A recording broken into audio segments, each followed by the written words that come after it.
Tous et bienvenue sur ce nouvel épisode de MVP. Aujourd'hui, on va parler d'un sujet assez intéressant puisqu'on va parler des side projects. Avec Antoine, c'est quand même enfin, on a tenu, je pense, plusieurs projets le long de nos études, etc. Ou même quand j'étais en alternance. Je pense qu'Antoine, toi aussi, tu as eu pas mal de projets dans ce sens-là. Alors, on va vous en parler. On a fait un petit plan, comme d'habitude, avec, en tout premier, on va faire un peu de storytelling sur quel side project est-ce qu'on a lancé nous, etc. Et ensuite, on parlera plus de, en gros, comment faire. Donc, est-ce qu'on doit y allouer beaucoup de capital? Enfin, comment est-ce qu'on fait pour tenir un bon rythme alors que peut-être à côté on est salarié, étudiant, ou même qu'on a une autre activité entrepreneuriale qui nous prend 80% de notre temps?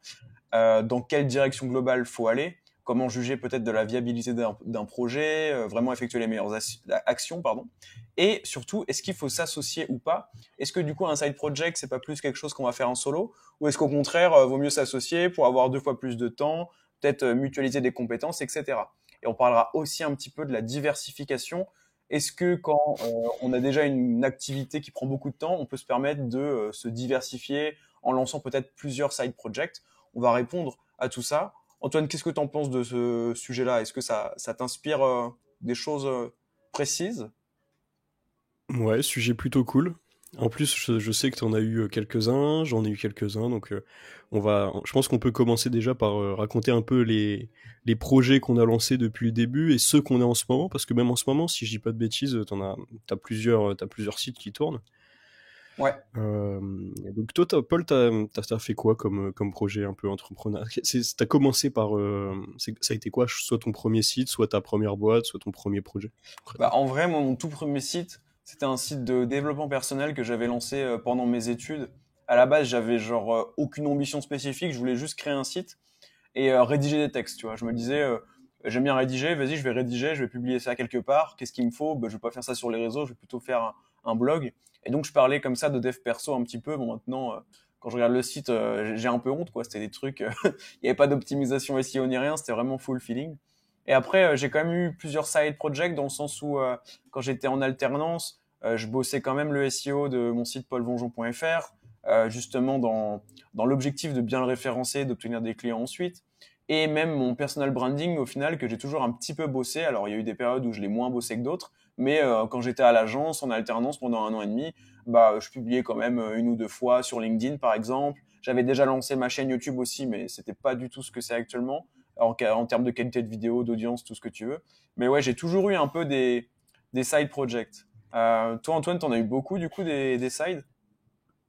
Ouais, j'en ai eu quelques-uns aussi. Donc, quand j'étais étudiant, pareil hein, que toi, j'ai lancé un projet en parallèle de mes études. Donc, le premier, c'était Concoursup, Ouais. qui tourne encore aujourd'hui. C'est une formation, enfin, c'est une prépa en ligne pour préparer les concours des grandes écoles. Ça a été lancé quand j'étais en première année. J'ai été incubé sur ce projet. Ok, trop bien. Donc, c'était un projet qui, vraiment, pour moi, c'était mon projet.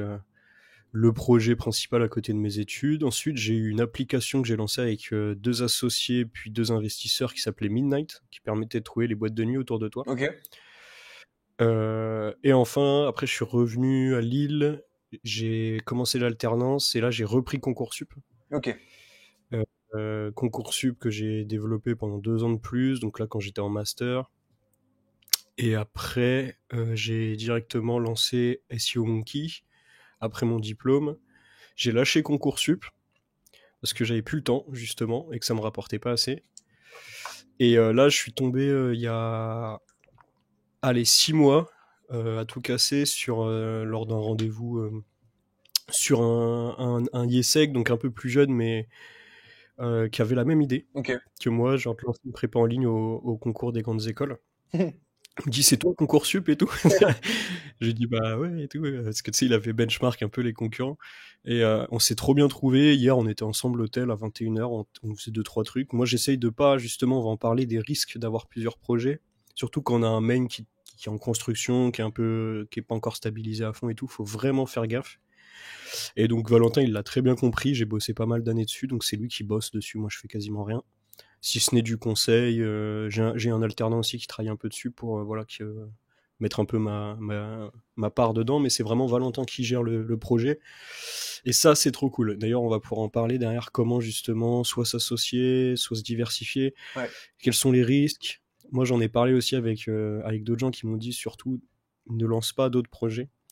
C'est trop, enfin c'est une connerie. Tu vas te diversifier, etc. Donc vraiment, il y a pas mal d'avis là-dessus. Ouais. Et donc voilà. Ok.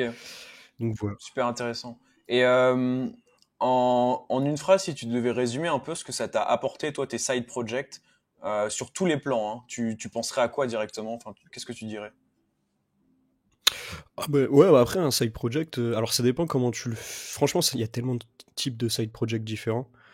Mais moi, globalement, c'était des expériences entrepreneuriales, donc je me suis associé. J'ai compris qu'il fallait pas s'associer avec n'importe qui. Donc déjà, c'est un gros apprentissage parce que j'aurais pas fait ça et que je me serais associé sur SEO Monkey, ça aurait foiré. Ouais, Euh, bon, ça, c'est un gros apprentissage. J'ai appris le SEO grâce à Concoursup. Je savais même pas ce que c'était. Je l'ai appris grâce à ouais, trop Concoursup. bien. J'ai appris à créer un site sur sur Divi WordPress, donc un peu le design. J'ai un peu mordu tout de suite à la partie design. Euh, Franchement, bah, c'est toujours la même logique de se dire apprendre en faisant. Et le site, je pense qu'il n'y a rien de mieux pour apprendre que de faire un site, quoi. Et après, peu importe dans quelle direction tu vas, parce que des sites, tu peux en faire toutes sortes. Mais en termes d'apprentissage, je pense que c'est peut-être la grosse valeur ajoutée du site. Ça demande, on pourra en parler, peut-être pas de capital. C'est une école qui est complètement différente de ce que voilà, de la théorie pure et dure. C'est là tu te retrousses les manches. Tu dois bien commencer quelque part, donc tu pars de zéro. Ouais. Et franchement, c'est vraiment pas mal pour apprendre. Il y a tellement de choses que je pense que j'en ai retenu. Et je pense que c'est pareil pour toi au niveau du premier site que tu as fait. À mon avis, c'est ce qui t'a appris à référencer, le référencement naturel, etc. Ouais, ouais, bah franchement, pour répondre à la même question, effectivement, moi, la donnée apprentissage, c'est vraiment pour moi le plus intéressant.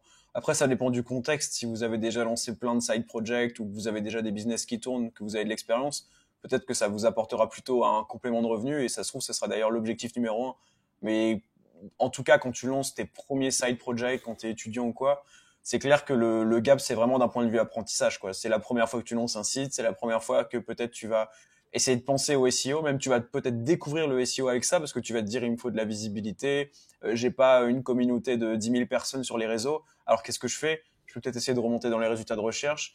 Et donc en fait, moi je pense que déjà ça m'a appris tout le jargon, je dirais même web digital, tu sais, comprendre c'est quoi l'UX, même si j'avais déjà vu en cours un petit peu, mais tu vois, ok, ah oui d'accord, ça sert à ça, mais je comprends en fait pourquoi faut attirer du trafic, c'est peut-être l'enjeu numéro un. Ensuite, pourquoi faut enfin faire en sorte de le convertir, pourquoi faut mettre des lead magnets, pourquoi justement faut essayer de choper les mails des gens pour peut-être les relancer derrière, etc.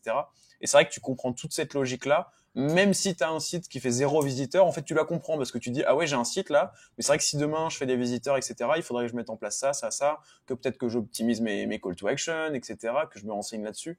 Et donc tu comprends un peu tout ça. Donc ouais, le point de vue apprentissage, c'était vraiment incroyable. Et aussi ce que ça m'a apporté, c'est peut-être pas ce qu'on peut attendre d'un side project, mais ça m'a apporté beaucoup de motivation parce que c'était dans une période, du coup, mon premier side où j'étais en études, où quand tu es en études, tu as des cours théoriques, où il y a peut-être pas tout qui t'intéresse, tu vas être là à être bloqué 2-3 heures sur un cours de, je sais pas, de logistique ou de comptabilité où tu sais que tu t'en fiches un peu. Bah, en fait, avoir un side ou limite bosser ça pendant les cours ou même juste savoir que, en fait, tu es en train de faire quelque chose qui a plus de sens pour toi, je trouve que c'est un élément de motivation vraiment très fort, quoi. Versus, mais du coup, ça peut peut-être aider aussi les gens qui sont en salariat dans des boîtes qui leur plaisent pas, dans un domaine qui leur plaît pas. Hein. C'est pas ce qu'on vous souhaite, hein, c'est vraiment malheureux. Mais bah, si c'est votre cas, peut-être que lancer un site, ça peut vous redonner un peu de l'énergie en vous disant, bah, à côté, je fais mon truc à moi que j'aime bien sur mathématiques, c'est mon site web, ou même je développe mon branding, ou je sais pas, j'ai lancé un compte Instagram sur telle thématique qui m'intéresse. Et ça peut vraiment vous motiver. Enfin, moi, ça m'a vraiment apporté ça. Est-ce que toi aussi, tu as fait ça un peu pendant que tu étais en études? Ouais, ouais, complètement, 100%. Je me rejoins complètement dans ce que tu dis. Je pense que si tu as la fibre un petit peu pour créer des projets, etc., mais ça va te faire trop kiffer, Ouais, comme tu dis. Quand tu as un cours un peu chiant, bon, c'est pas ce qu'il faut faire, c'est exactement le même problème qu'avec le mail, mais t'es pas censé prendre du temps à ton activité principale pour ton side, mais c'est vrai que t'as tendance à te mettre un peu au fond de la classe, à regarder un petit Ouais. peu à regarder un peu tout ça. Bon, c'est pas ce qu'il faut faire, mais en vrai, c'est vrai que c'est assez kiffant. Et ouais, 100%, j'ai eu la même chose que toi là-dessus. Mais en plus, ce qui est trop marrant, je sais pas ce que t'en penses, mais c'est que des fois, t'es en plein kiff alors que t'as rien fait, quoi. Moi, je me rappelle, enfin, c'est pas que t'as rien fait, mais t'as fait des choses, mais tu vois, c'est tellement insignifiant. Je veux dire, t'as même pas gagné 1 euro, mais en fait, t'as déjà créé ton site, t'as fait un logo qui était un peu moins dégueulasse que le précédent, un truc comme ça. Et tu dis, ça y est, trop stylé, ah ouais, mon site et tout, il claque, machin. Et des fois, c'est des choses toutes bêtes, quoi, où tu crées une page Facebook pour ton site, j'en sais rien. Il y a 10 personnes qui arrivent dessus et ça y est, tu vois. Parce qu'en fait, enfin comment dire, tu progresses en fait par rapport à la situation initiale, ça progresse très vite au début, quoi, même si les chiffres sont insignifiants. Tu vois que ça monte, limite au début, je sais pas, si tu commences à taffer ton SEO, tu peux rapidement faire x3 sur ton trafic SEO, tu vois, si tu pars de 5 visiteurs, je sais pas, par semaine, tu peux arriver dans les 15 facilement, et c'est très kiffant, quoi. Ça, en fait, il y a vraiment, je trouve, l'aspect jeu vidéo, tu vois, du side project, où genre, tu rentres chez toi, t'as fait un truc peut-être un peu par défaut. Enfin, si ton projet principal c'est un projet entrepreneurial, normalement il est censé te correspondre et tout, comme moi avec le freelance ou toi avec SEO Monkey, donc on a de la chance. Mais tu vois, il y a des gens, ouais, c'est ça, c'est soit des études qui leur plaisent pas à 100%, soit peut-être un job qui est pas ouf, je sais pas quoi, et ils rentrent chez eux et en fait ils font un truc qui leur plaît, etc. quoi. Et je pense que ça peut vraiment limite remplacer les jeux vidéo, tu vois. Enfin, pour moi c'est la même logique, mais il faut vraiment trouver ce que t'aimes par contre. Mais c'est vraiment le même esprit, quoi, d'un point de vue motivation, même kiff, tout simplement. Donc ouais, je pense qu'il y a beaucoup de choses à gagner. Et souvent, le premier side project, on va pas se mentir, c'est quand même pas celui qui te rapporte énormément d'argent, en tout cas pas rapidement, quoi. Je veux dire, moi, mon site de dev perso, il m'a rien rapporté. Je crois que j'avais une petite newsletter où j'avais peut-être amassé 50, 100 personnes dessus, tu vois. J'avais mis un vieux lead magnet, c'était je vous offre un résumé du livre Influence et manipulation de Robert Cialdini là. Et bon, enfin voilà, c'est tout ce que ça m'a apporté, quoi. Mais vraiment 0 euros. Le site, j'ai fait n'importe quoi dessus en SEO et tout. Mais par contre, en termes de connaissances, finalement, c'est ce qui m'a lancé en fait dans le game entre guillemets, quoi, qui m'a permis de proposer les services de rédaction, parce que du coup, je montrais les articles que j'avais écrits pour le site, etc. comme preuve aux clients. Et au final, qui m'a permis de plutôt de toucher à la partie SEO, quoi. Donc en vrai, c'est Mm. plus là-dessus que je pense que vous devriez vous concentrer. Mais après, ça dépend. Là, je parle vraiment si tu fais un side project, que tu es encore en études, etc., que tu es tout nouveau dans le web. Si tu as évidemment 10-20 ans d'expérience dans le web, là, ton side project, t'es plus en mode je vais apprendre comment créer un site WordPress. T'es plutôt, en fait, faut que ça soit rentable avec très peu de temps passé par mois. Enfin, je pense que c'est plus cette optique-là, quoi. Mais peut-être que tu peux nous en parler. Par exemple, avec Concoursup, toi qui du coup est plutôt, on va dire, avancé dans le web, hein, parce qu'en réalité, ça fait quand même plusieurs années qu'on est dedans, comparé à la personne totalement débutante. C'est quoi tes objectifs un peu avec Concoursup? Je veux dire, en termes de, c'est quoi ton KPI que tu vas mesurer typiquement Alors en fait, moi avec Concoursup, ce qui s'est passé pour la petite histoire, c'est que en fait, il y a deux axes de travail sur Concoursup, comme beaucoup de taf, mais bon là c'est le modèle formation en ligne, c'est la qualité de la formation et l'acquisition. Ouais, En gros, faut vendre et faut que les gens soient satisfaits. C'est les deux choses qui font que ça marche. Et moi, j'ai réussi à vendre pendant longtemps, c'est-à-dire que j'étais bon en acquisition, j'ai appris le Google Ads, j'avais fait du SEO, etc. Ce qui fait que je faisais du chiffre tous les ans. Pas énorme hein, par rapport au leader, mais je faisais de la vente tous les ans. Par contre, les gens, dès qu'ils arrivaient sur la formation, ils n'étaient pas contents. ok, Et ils m'envoyaient des messages pour être remboursés. Ce que je faisais en traînant un petit peu parfois parce que ça fait mal au cœur de renvoyer l'argent alors que c'est tes premières ventes, quoi. Mais bon, tu finis toujours par le. Enfin, faut le faire, c'est super important. Euh, et là, du coup, Valentin, ce qu'il a fait en reprenant le projet, c'est déjà, il est très très chaud, mais il a repris l'acquisition, donc c'est cool, ça reprend du SEO. Là, j'ai vu qu'on était quatrième sur la requête prépa concours access, qui est la plus grosse requête du site. trop cool. Si on arrive en top 3, c'est parfait. Et là, il est en train de faire la formation, et la formation, pareil, on a investi, on a les studios des bureaux, on a le micro, je sais plus comment il s'appelle, Shure, et puis lui, il Ouais, fait vraiment de la qualité, genre il a une tablette sur laquelle il va corriger des trucs et tout, tu vois, il va beaucoup plus loin. ok, ouais. Et donc c'est pour ça qu'on peut en parler aussi sur un side. Tu disais, voilà, ce qui est trop cool, c'est d'apprendre. Si derrière tu veux commencer à avoir une vraie, on va dire, enfin activité là-dessus.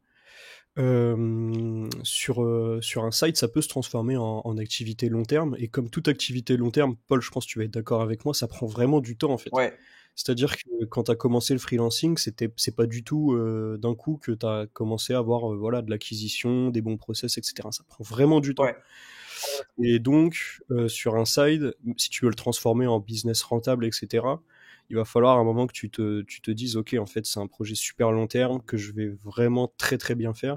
Et je pense que c'est intéressant de s'associer. Parce que qui dit side dit que t'es pas à 100%. Déjà, SEO Monkey, moi perso, je le fais sans m'associer, c'est quand même très très chaud. Je sais qu'il y a des gens qui énervent, qui me font impressionnant, tu t'es pas associé et tout. Et je reconnais que pour Concoursup, le fait de m'être associé là, c'est pour ça on parlait un petit peu de ça potentiellement sur les sides, mais ça m'a complètement débloqué le projet. Et là, j'ai un projet qui marche. Je sais que les gens vont être satisfaits. Et là, je peux voir sur 2-3 ans avec Valentin si ça se passe bien, mais il n'y a pas de raison. On a la même vision, on sait très bien où est-ce qu'on va.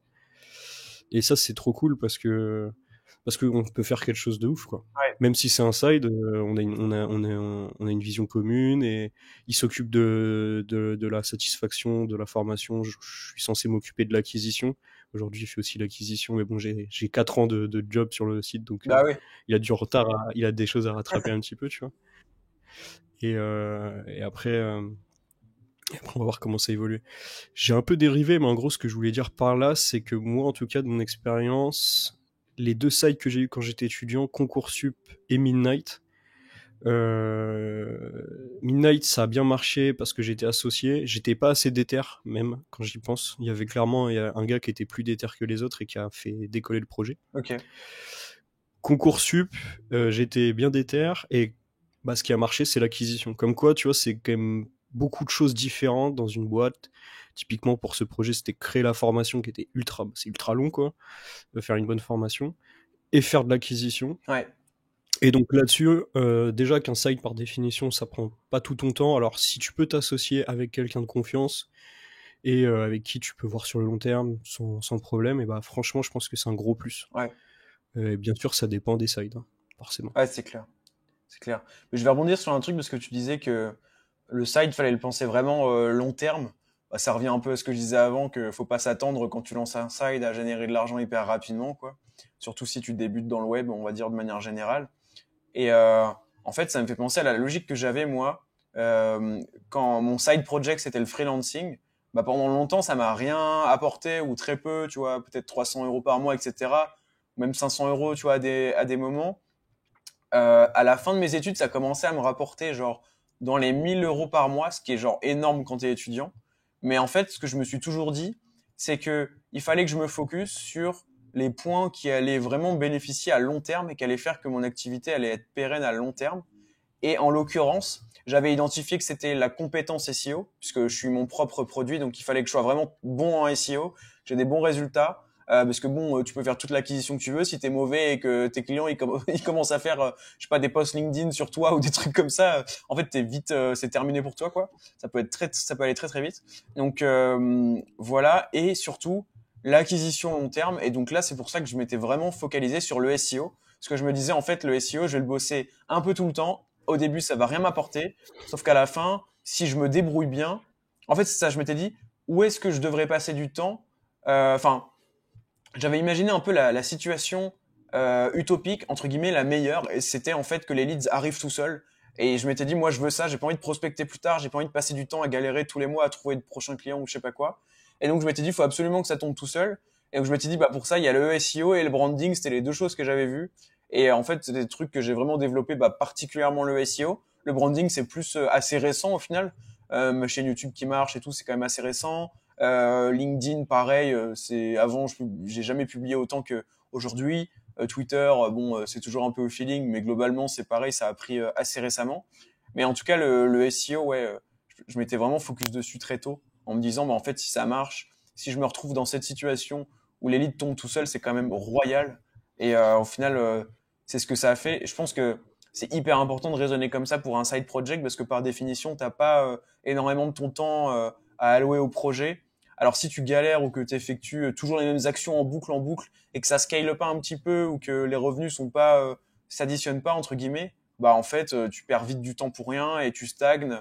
Je sais pas, par exemple, si t'es freelance, par exemple dans le graphisme, où ça va être beaucoup de presta one shot, et que t'as pas une acquisition qui est bien, bah tu vas trouver un client, tu vas encaisser. Après, tu vas refaire de l'outreach pour retrouver un client, tu vas le perdre entre guillemets puisque la mission par définition elle dure quelques jours, etc.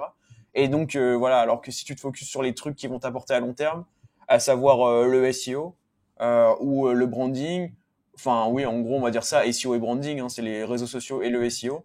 Bah je pense que à terme ton side project il peut vraiment devenir très lucratif puisqu'en fait tu passeras plus de temps du tout sur l'acquisition ou alors très peu de temps, tu vas entretenir une routine SEO ou quoi et les leads vont tomber quoi. Donc enfin moi je sais pas ce que t'en penses mais je trouve la logique 20-80, déjà, elle est appliquée dans n'importe quel projet. Identifier les actions qui vont t'apporter le plus à très long terme et te focus dessus. Mais pour un side project, j'ai l'impression que c'est genre fondamental, quoi. Si tu fais pas ça, pour moi, tu vas passer du temps pour rien, tu vas rien bâtir, en fait. Même si tu y accordes 30 minutes, 1 heure par jour, tu vas rien bâtir de concret. Tu seras toujours au même stade, quoi. Ouais, complètement. Et toi, est-ce que tu considères ton personal branding comme un side project ou tu vois ça un peu comme Paul Vengeon, comme, enfin, Bah, tout est centralisé selon toi? ouais, en fait, c'est un peu les deux parce que je dirais que mon projet principal, c'est plutôt bah, le freelancing, c'est ce qui m'apporte le plus d'argent, etc. Donc pour ça, moi, c'est le projet principal. Et après, là, je commence de plus en plus à voir le branding comme side project puisque ça m'apporte d'autres bénéfices en dehors de la partie freelance. Donc l'apport d'affaires qui est un peu différent de vendre son temps, peut-être l'affiliation vers des outils SEO comme Linkuma, etc. Les partenariats que je peux avoir avec d'autres marques. Donc en fait là je commence vraiment à le voir plus comme un side project, tout comme j'ai toujours vu l'édition de site comme un side project avec mon site de Way que j'ai un peu monétisé, etc. Pour moi c'est à côté quoi. Donc ouais en fait à la base il me servait pour mon activité principale on va dire, enfin pour le freelancing. Mais bon à l'époque le freelancing c'était un side project donc bon en vrai ça a toujours été un peu un side project on va dire quoi. Ça a toujours été quelque chose que je fais en plus de ce que je fais déjà. Pas forcément parce que j'en ai besoin dans l'instant T, mais parce que je sais qu'en fait à long terme, ça fera que de me bénéficier. Enfin, ça peut pas avoir d'impact négatif et ça peut un peu scale quoi. Je veux dire une chaîne YouTube qui prend de l'ampleur, toutes les vidéos que tu fais d'un coup elles font plus de vues, etc. à chaque fois. Donc il y a un effet boule de neige, je trouve, un peu partout quoi, même sur LinkedIn, enfin, tous les réseaux en fait et le SEO en fait.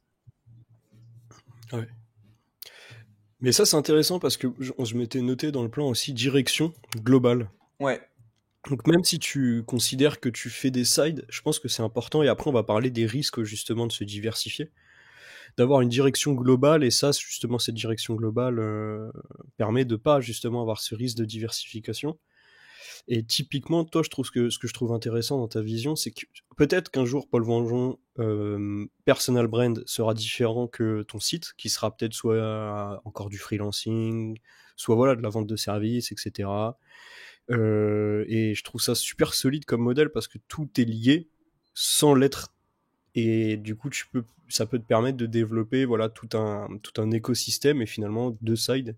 Et tu remarques, hein, c'est quelque chose qui est pas mal mis en place par des gros entrepreneurs qui sont en lancement parce que voilà, on est quand même jeune. Mais je pense aux gens comme par exemple Théo Lyon. ouais, Au lieu de créer une seule structure, il va avoir une agence mère qui va lui permettre de lancer des agences filles. En gros, l'avantage c'est quoi? C'est qu'il va avoir des associés sur plusieurs agences filles. Donc exactement comme j'ai dit pour Concoursup, hein, je pense que il n'y a pas de problème. Lui, il va piloter toute l'acquisition globale, le personal branding, plus bah lui c'est beaucoup de personal branding, plus j'imagine plein de choses différentes. Et ça lui permet d'avoir, tout en ayant une direction globale, de lancer des sides, mais des sides qui vont pas le diversifier et tout va s'auto-alimenter si tu veux. Ça a vraiment un écosystème. Si tu montes une agence, bah, ça sera plus facile de monter une deuxième. Si tu arrives à... Parce que finalement, c'est des process, c'est des modèles, c'est toujours la même chose, quoi. Autre étude de cas, mais c'est Yomi. Je l'avais entendu là-dessus sur un podcast dire que justement il utilise son personal branding comme acquisition principale pour derrière vendre soit de la formation. Tu vas sur sa formation d'ailleurs, la page de vente de Prépa Concours Access, on l'a construite sur ce modèle-là avec Valentin parce qu'on s'est dit qu'il l'avait bien AB testé. En fait, tu vas sur je sais même plus comment il s'appelle son business de formation. Et en fait, tu vois, il n'y a pas du tout que la formation de Yomi Denzel. Tu as la formation d'un mec qui investit dans l'immobilier, Ouais, tu as la formation d'Oussama Hamar qui fait l'intelligence artificielle, tu as la formation de Yomi qui fait le business en ligne. Et en fait, voilà, ça fait tout un écosystème également avec ce même système de, bah, tu sais que quand tu as un nouveau formateur, le mec, c'est pas, il est au capital de sa formation, j'en suis quasiment sûr, tu vois, il prend des pourcentages sur chaque vente.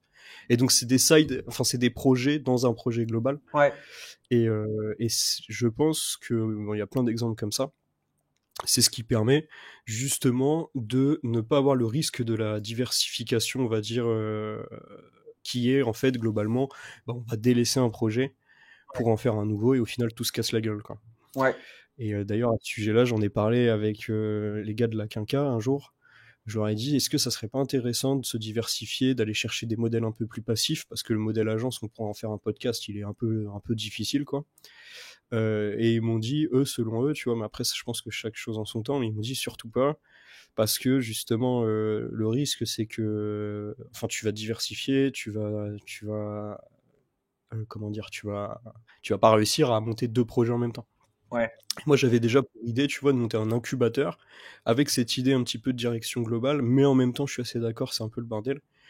Tu vois que l'agence ce soit un peu, tu vois, le centre opérationnel. ouais, Tu vois, tu fais faire le SEO à l'agence, tu fais faire le design à l'agence, mais que toute la partie, voilà, produit plus gestion, roadmap, etc., ça soit fait par un dirigeant qui soit incubé et que ça fasse un écosystème comme ça, tu vois. J'aimerais trop faire ça. ouais, Mais je reconnais que c'est déjà beaucoup plus diversifié que de créer une deuxième agence, tu vois. Tu crées une deuxième agence comme Kudak, là, c'est vraiment process, tu dupliques, process, tu dupliques. Pareil pour la formation, si demain, je fais, bah d'ailleurs, ça aussi, c'est prévu, tu vois, que je crée une académie sur SEO Monkey, ce que font toutes les agences d'ailleurs.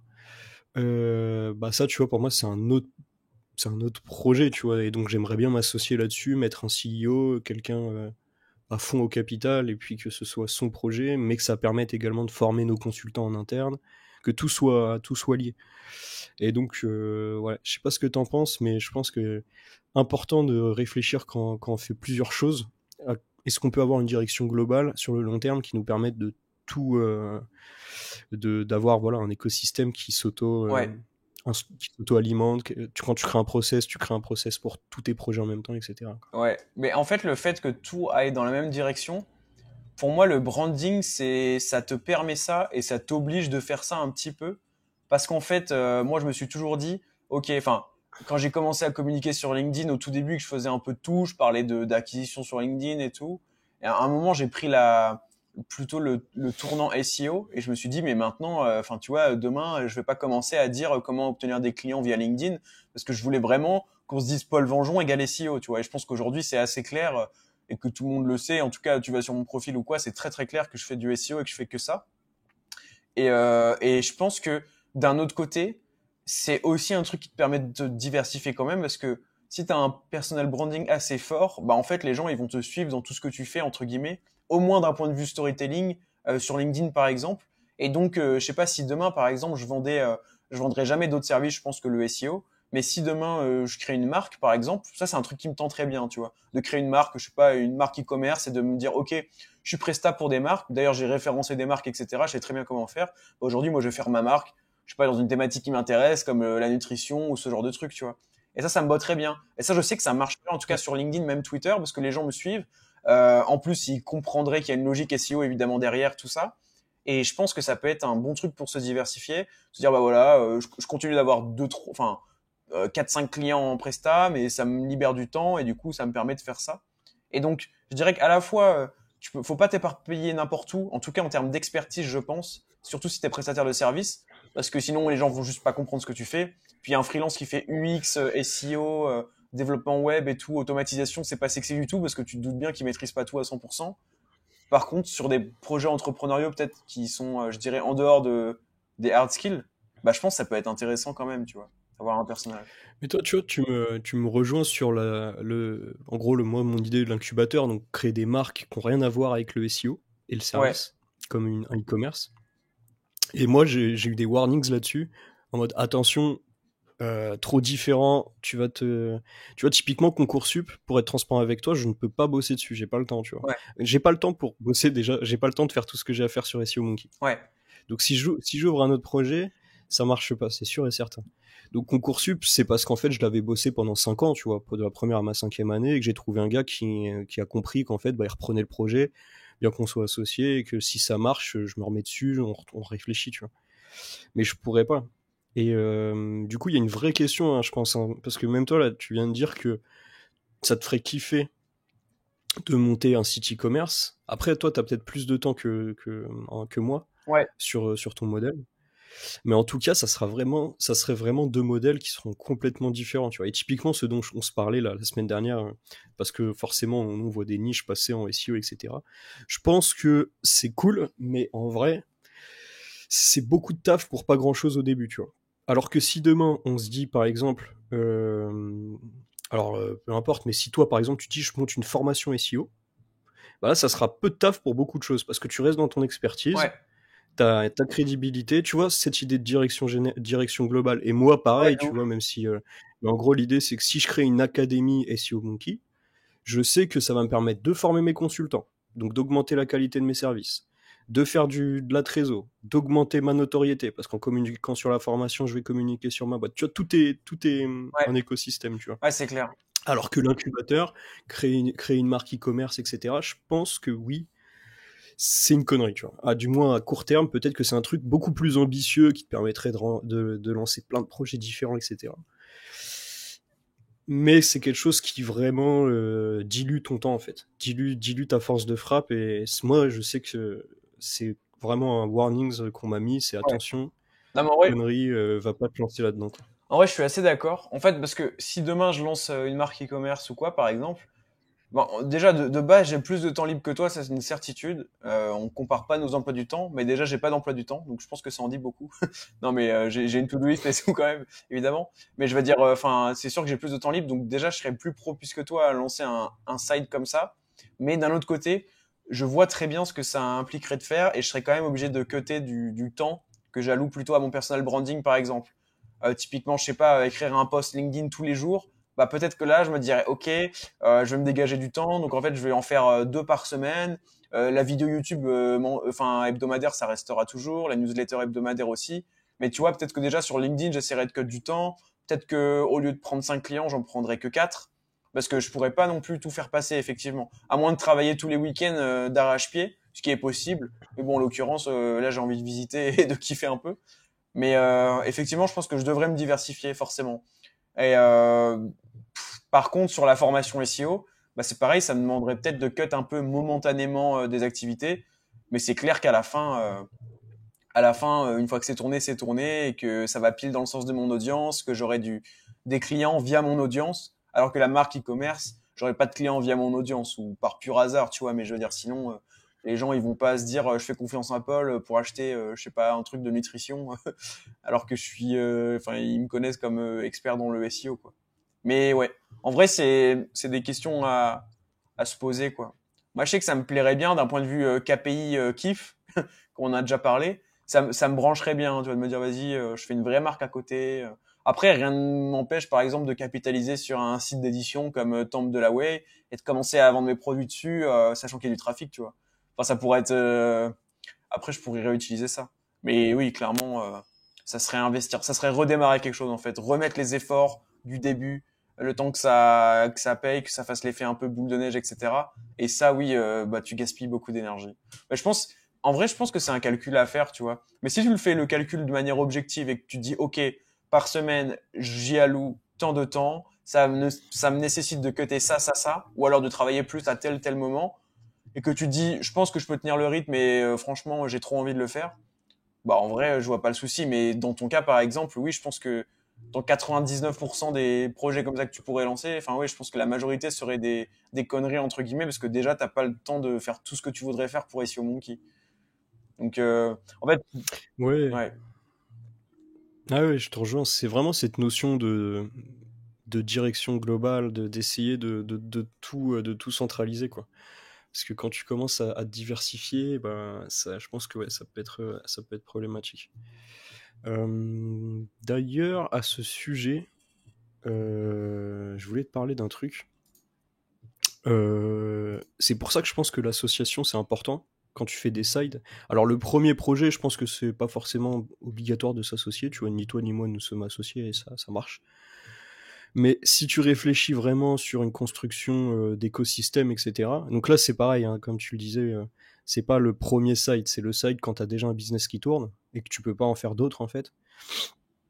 Je pense que c'est vraiment, mais c'est plus qu'important, en fait, c'est juste obligatoire de se dire, ok, en fait, je monte un side, je bénéficie de ce truc justement de pas avoir à refaire tout depuis zéro. J'ai déjà de l'acquisition, j'ai déjà des process. En fait, voilà, j'ai déjà le produit et l'acquisition, l'expertise et l'acquisition si tu fais du service. Donc ça peut être intéressant pour un associé de venir bénéficier de tout ça et de lancer une marque. Mais ouais, je pense que cette notion d'association sur des sides, elle est importante aussi. Alors, je parle vraiment au niveau 2, on va dire, quand tu as déjà ton truc qui tourne et que ça commence à être voilà, assez gros. Je me verrais pas, par exemple, moi, sur SEO Monkey, lancer l'académie tout seul, tu vois. J'en ai déjà parlé à un gars de mon équipe parce que je voyais ça en mode intrapreneuriat. Ouais. Je vois un peu le taf que ça va représenter. Je vois même l'acquisition que ça peut représenter, etc. Je me dis, ok, bon, franchement, ça, j'avoue, j'aimerais bien mettre un CEO dessus, tu vois, être transparent, faire du 50-50, faire quelque chose de vraiment cool. Et ça permettrait de créer, tu vois, un écosystème pareil. Si demain, je veux lancer, par exemple, une agence en Espagne, tu vois, sur un autre marché, je me verrais pas le faire. Ouais. J'aurais pas le temps, en fait. Donc, je me verrais bien mettre un CEO dessus, bien processer, bien sécuriser tout pour tout le monde et tout, tu vois. Donc, tu vois, tu as plein de diversifications que tu peux faire en ayant la même direction. Ouais. Déjà, si tu réfléchis rien que sur une agence, bah, tu peux avoir un écosystème, enfin, ouais, en gros, un écosystème global avec un site par marché, un site pour de la formation, et éventuellement, même si tu fais comme Kudak, tu peux même ouvrir des sites pour des services différents. Genre un site pour le media buying, un site. Là, moi, je perso, c'est pas trop ma vision là-dessus, mais ouais, je pense qu'en fait, le side project, si on réfléchit aussi comme ça, pour vraiment grossir une structure, je pense qu'en fait, c'est même une étape importante de devenir un écosystème, une sorte de groupe qui permet d'avoir quelque chose de plus solide, quoi. Ouais. Ouais, clairement. Niveau 2. Non, mais ouais, je pense qu'on est assez d'accord là-dessus. Euh, Après, on avait noté aussi, je pense par rapport au rythme, tu sais, rapidement sur les points qu'on avait notés pour le podcast, le rythme, comment se trouver le bon rythme, etc. Ça, je pense que c'est... Bon, en fait, on y a un peu déjà répondu, mais ça revient à ce que je disais tout à l'heure, c'est-à-dire, je pense, au début de votre projet, il faut vraiment se dire, ok, limite partir du principe que ça vous apportera rien, je pense déjà, ou que ça vous apportera plutôt des compétences, des trucs comme ça. Mais je pense qu'il faut toujours s'attendre un petit peu au pire, tu vois, pour que dans le pire des cas, bah, vous étiez au courant, c'est pas grave, vous n'avez pas tout misé dessus, vous n'avez pas passé des nuits entières dessus, limite à perdre de la productivité sur votre projet principal pour rien. Et je pense qu'il faut se dire, ok, si ça m'apporte rien, bah, combien de temps je suis prêt quand même à passer à déployer ce projet-là, à le développer et s'astreindre, je pense, à un vrai rythme. Pas dire, en fait, ouais, je bosse dessus quand j'ai le temps, quand je suis libre ou quoi, parce que je pense que vraiment, ça marche pas. Pour moi, ce qu'il faut faire, c'est vraiment se dire, OK, par exemple, moi, pour paulvengeant.fr, quand j'étais en alternance, donc le freelancing, c'était mon side project. Donc j'avais quelques clients à gérer en freelance et en plus je devais référencer mon site paulvengeon.fr et communiquer un peu sur les réseaux. Et donc par exemple je me disais déjà mon side project freelance, je le fais tous les matins avant d'aller à l'agence. C'était tout le temps ça. C'était la manière pour moi la plus simple de le faire, c'est de me réveiller plus tôt. Je commençais l'agence à 9h ou 9h30, donc j'avais quand même du temps. Je me levais plus tôt et je faisais, je crois, 2 heures sur mon freelancing tous les jours. Et donc, par exemple, le lundi matin, tous les lundis matins, ces 2 heures-là, je l'ai passé sur le SEO de mon site. Et j'écrivais un article, en plus à la main, parce qu'il n'y avait pas de ChatGPT ni rien. Donc je faisais vraiment à la main, je prenais le temps, et tous les lundis, j'avais mon article qui était fait. Et donc j'ai pu tenir comme ça une cadence. Et après, il y a des moments, je me rappelle, il y avait des semaines où j'étais donc plus en alternance, mais à l'école tout simplement. Et bah, quand j'avais plein de temps libre, je me disais, ok, bah, le lundi, j'ai déjà créé mon article de la semaine, mais là, j'ai du temps, alors je vais en créer d'autres. Mais toujours, j'avais un rythme minimum que je gardais. C'était tous les lundis matins, je fais mon article, quoi qu'il arrive, je sais, c'est prévu. Et puis, à bout d'un moment, vous avez même plus besoin de vous en rappeler, en fait, c'est tellement ancré. Et sinon, bah, tous les autres, mardi matin, mercredi, jeudi, vendredi matin, c'était freelance gestion de projet. Et donc, comme ça, j'arrivais à taffer 1 heure et demie, 2 heures. Enfin, sur la semaine, ça fait quoi? Ça fait peut-être, j'arrivais peut-être à me libérer, ouais, 8 heures, je dirais, par semaine pour travailler sur des projets clients freelance. Et donc, ça me permettait, voilà, d'en avoir deux, trois et de me faire entre 500 et 1000 euros par mois, quelque chose comme ça. Et, euh, et ça a bien marché parce que, ouais, j'avais une habitude fixée, en fait. Et pareil, mon SEO, si je m'étais dit dès le début, bon, allez, tous les matins, je bosse le freelance. Mais bon, en vrai, le SEO de mon site, je le ferai que si vraiment je suis bien en avance sur mes missions freelance, etc. Je sais très bien que j'aurais pas tenu, même d'un point de vue motivation ou quoi, qu'à un moment j'aurais zappé, enfin j'aurais zappé pendant 1 ou 2 semaines, et qu'à la fin je me serais dit, oh, bon en vrai c'est bon, ça sert à rien, je vais plutôt me focus sur, je sais pas, délivrer de la qualité à mes clients et pas mon SEO, c'est le principal. Et je pense que c'est la meilleure manière de perdre une habitude en fait, de pas se fixer un truc. Donc je pense que, à mon avis, il faut que ce soit très cadré. Après c'est ma manière de faire, peut-être qu'il y en a d'autres qui arrivent très bien à faire sans. Mais moi, je sais qu'il faut que je sois très cadré, que ce soit très clair, combien de temps j'y passe par semaine minimum, à quel moment, et sur quelles actions surtout, quoi. Euh, donc ouais. Bon, après, c'est un conseil, je sais pas si ça conviendra à tout le monde, mais moi, je sais que c'est là que je suis le plus productif, quoi. Alors que moi, c'est l'inverse, tu vois. Ok. Comme quoi, tu vois, alors, et c'est l'inverse dans le mauvais sens. C'est-à-dire que moi, ça va me défocus de mon activité principale. Ouais, d'accord, ouais. Parce que je pense que vraiment, j'ai pas ta discipline, tu vois.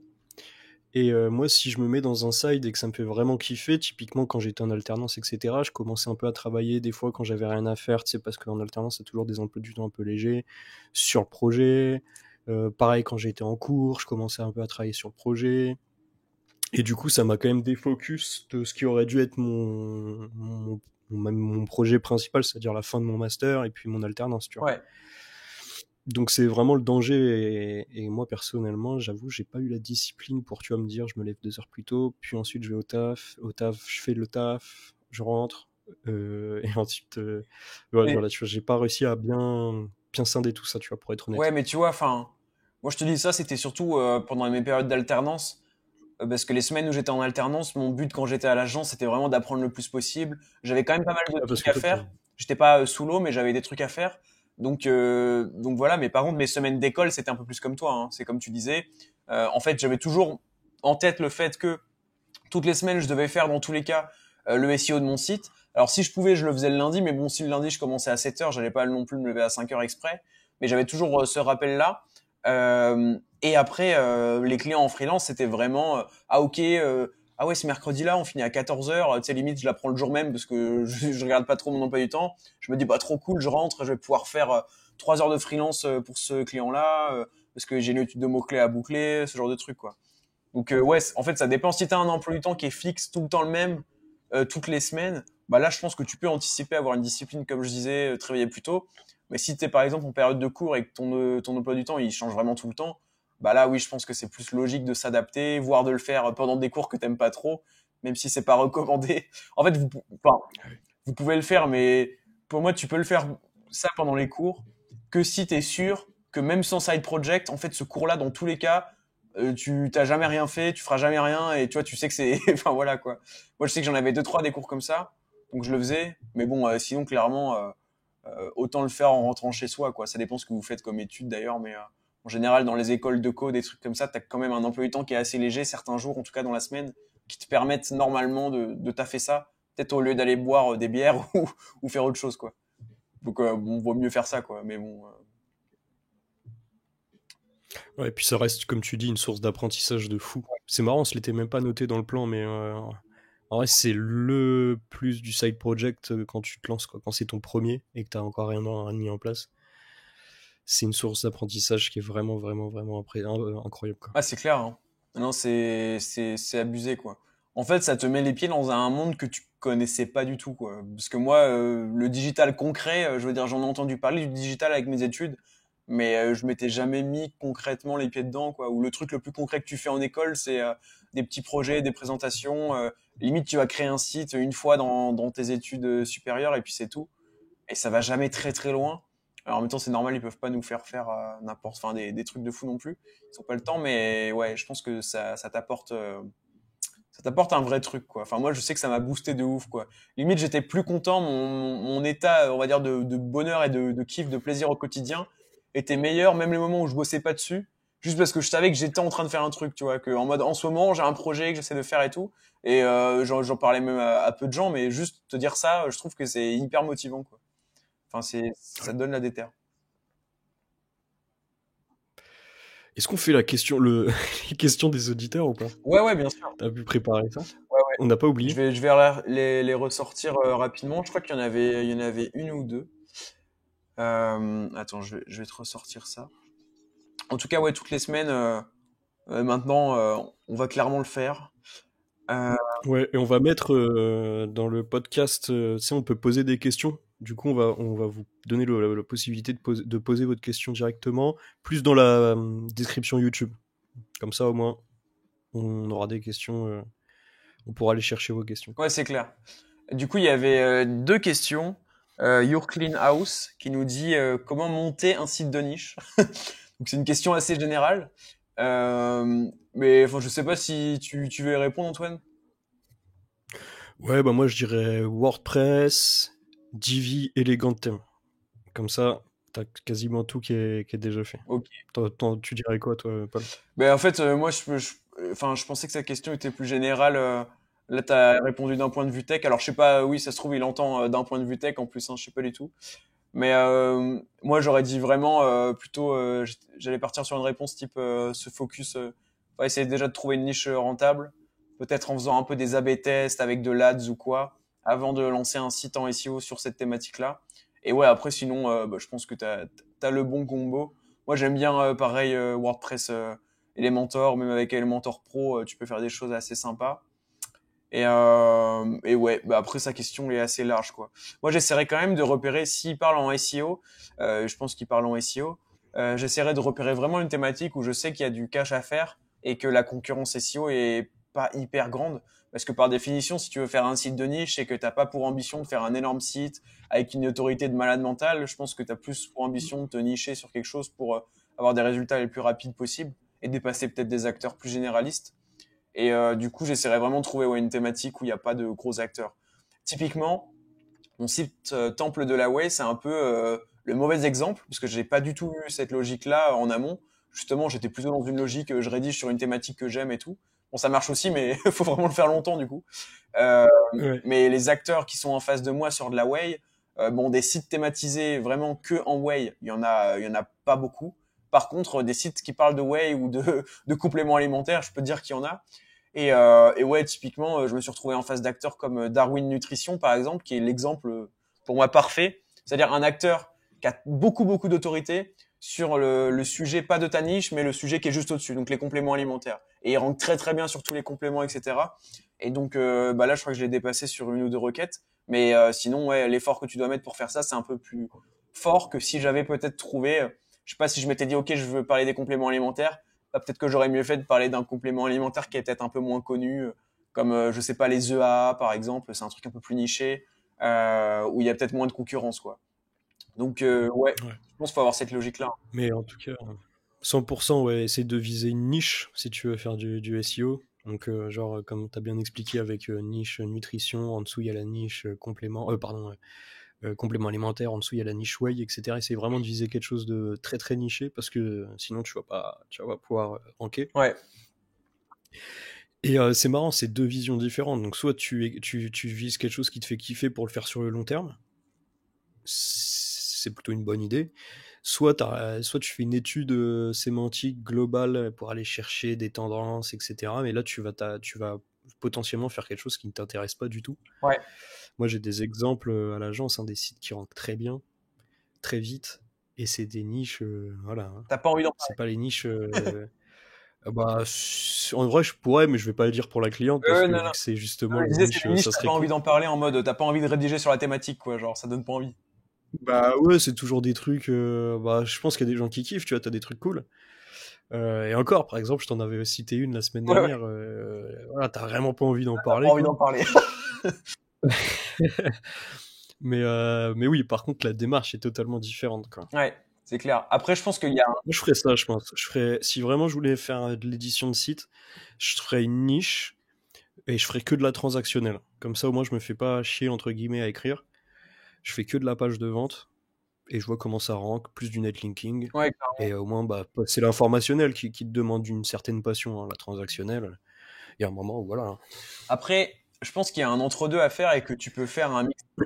Typiquement, moi, je sais que tout ce qui est lié au bien-être, la nutrition, c'est une thématique qui m'intéresse. Comme je disais tout à l'heure, enfin, j'étais pas obligé de prendre la whey, j'aurais pu prendre un autre complément alimentaire beaucoup plus niché, où j'allais quand même kiffer rédiger dessus, mais qui est moins populaire. Et je pense que ça s'applique à littéralement tout, quoi, hein. Même la, je sais pas, tu prends une thématique concurrentielle comme le peut-être, bon, peut-être pas le CBD parce que là c'est un peu chaud, mais je dirais par exemple, si toi tu kiffes la finance, j'en sais rien, je suis sûr que tu peux te trouver, ou tu kiffes les cryptos par exemple, tu peux très bien te spécialiser, je pense, sur un type précis de crypto qui est beaucoup moins concurrentiel et devenir un expert là-dessus, quoi. Donc bon, après, il faut toujours faire le mix, quoi. Toujours regarder la concurrence. Ok, sur ce type de crypto précis, qui pour moi est une niche, est-ce que au final, il n'y a pas quand même beaucoup d'acteurs assez autoritaires dessus? Enfin, faut toujours regarder, quoi. Mais ouais. Et sinon, on avait une deuxième question. Comment et avec quel plugin, si besoin, mets-tu en valeur les produits d'affiliation de tes articles type top 5, etc., pour optimiser le taux de conversion? Merci d'avance. Alors moi, honnêtement, tu pourras répondre après Antoine si tu veux, mais moi j'ai pas de plugin précis, si ce n'est pour WordPress. Quand je fais des tableaux, donc sur mon site paulvengeon.fr, top 10 des meilleures agences SEO à Marseille, je sais pas quoi. Là, j'utilise tout simplement TablePress. Ou alors, tu demandes à ChatGPT de te coder un tableau en HTML et puis tu te fais un encart code dans ta page et puis tu le mets, ça marche très bien aussi. Et sinon, pour mon site de Way, c'est juste des gros call to action en bleu. Mais du coup, je sais que c'est pas forcément optimisé. En tout cas, si tu fais de l'affiliation Amazon, il me semble que tu as pas mal de plugins dans ce sens-là, où ça te met carrément le produit, l'image du produit, les étoiles, les notes des consommateurs, le prix actuel en dynamique et tout. Donc renseigne-toi, mais je sais qu'il y a des plugins dans ce sens. Est-ce que Antoine, toi, tu as des plugins à recommander? Alors moi, l'affiliation, je connais pas du tout. Après, oui, je vois ce que tu veux dire. Tu peux très bien. Je vois ce qu'il faut faire. Donc c'est le tableau idéal avec les étoiles, les produits et le lien. Ouais. Je pense que c'est ce qui marche en termes du X. Et après ça, oui, apparemment, tu peux le faire avec des widgets. Je sais, par contre, sur WordPress, c'est une galère de faire des tableaux. Donc je crois que même que ta solution HTML, ChatGPT intégration, en tout cas sur mon site, elle fonctionne pas. Ah ouais? Ouais, donc à checker quand même les intégrations tableau si il faut pas quand même utiliser un plugin tableau, hein, donc pas un Ouais. plugin d'affi. Et après, je pense qu'il y a des plugins d'affi, je sais pas du tout. Si t'as des plugins qui te font des beaux tableaux avec la possibilité de mettre une marque, je sais pas. Il me semble, en tout cas pour Amazon, c'est sûr qu'il y en a. Ou alors tu intègres ça en iframe, je sais plus exactement. Mais je crois qu'il y en a. Bon, de toute façon, à rechercher. Mais sinon, les tableaux, ça marche bien. Et donc, ouais, si ça marche, bah fais ChatGPT HTML. Sinon, tu peux faire TablePress. C'est un plugin qui est vraiment très bien. Où tu tapes Table WordPress, enfin dans les extensions, tu t'en trouveras deux, trois. Et moi, TablePress marche bien. Alors un peu compliqué au début à prendre en main, mais sinon, franchement, c'est plutôt cool. Euh, voilà, bah, écoute Antoine, c'était les deux questions qu'on avait pour cette semaine. Si vous avez d'autres questions pour les prochains épisodes, n'hésitez pas à nous les poser. Moi, normalement, donc on recorde tous les mercredis. Tous les mardis, donc la veille, normalement, je fais un tweet où je dis, bah, est-ce que vous avez des questions? Mais sinon, vous pouvez aussi me les envoyer par message privé, n'importe où, à Antoine, en précisant que c'est pour MVP. Et comme ça, on y répondra de vive voix.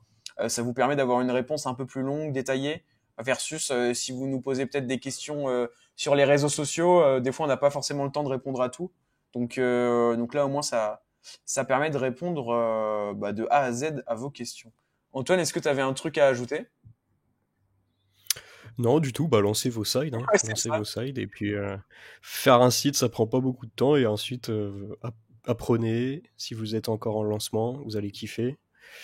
Et puis les gens qui ont déjà des business, etc. Bah écoutez, on est un peu en mode novice là-dessus, mais je pense que l'intérêt, c'est de diversifier, de s'associer, de créer un écosystème, et bon courage à tous. Clairement, bon courage et lancez-vous, c'est le mot de la fin. Incroyable.